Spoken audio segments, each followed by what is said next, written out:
Hello, welcome to another segment on scientific writing. Today we are actually going to understand what is this peer review process.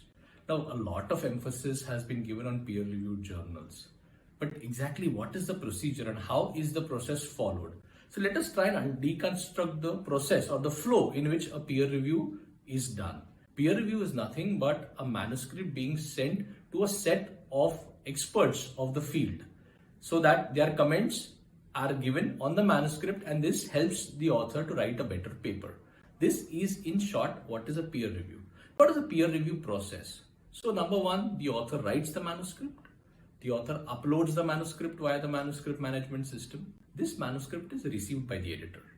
The editor decides whether everything is in place, the technical problem is not there in the manuscript, all the systems are followed, the guidelines are correct, then the editor sends the manuscript for the peer-reviewed journal. Otherwise, it is sent back to the author with the tagline of technical modifications. Moment the manuscript is sent to the peer reviewers get an abstract.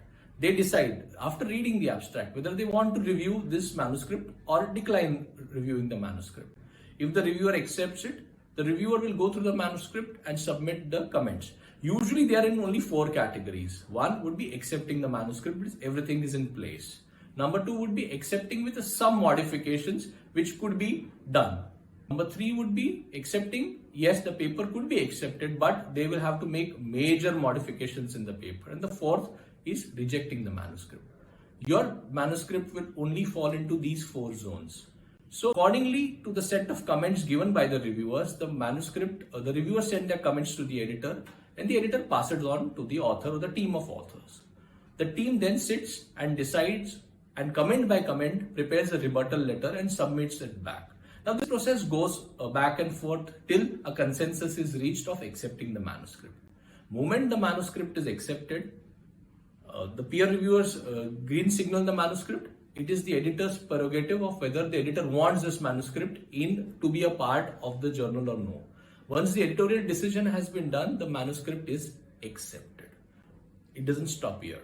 Once the acceptance is done, the manuscript is sent to the production team. The production team prepares the layout, the PDFs, the QR codes which are there, and the latest technology, the citations are taken care of, and the final proof is made, and that galley proof is sent to the author. Now the galley proof stage is very important because this is where the author gets a chance to rectify any mistakes which have crept in during the production, check the credentials, the name, the institutional affiliations, and in fact go through the entire manuscript in great detail. Once this is done and the author accepts it, it is sent back to the editor. Now this is the final editorial proof which the editor edits. After the whole editing has been done, then the manuscript is accepted and is ready for being published. So, it looks very short or it looks very tedious that a process is so long. But trust me, when you write a paper and when you go through these stages, every stage is a learning experience in itself. So what are you waiting for? Start writing and submitting your manuscript today.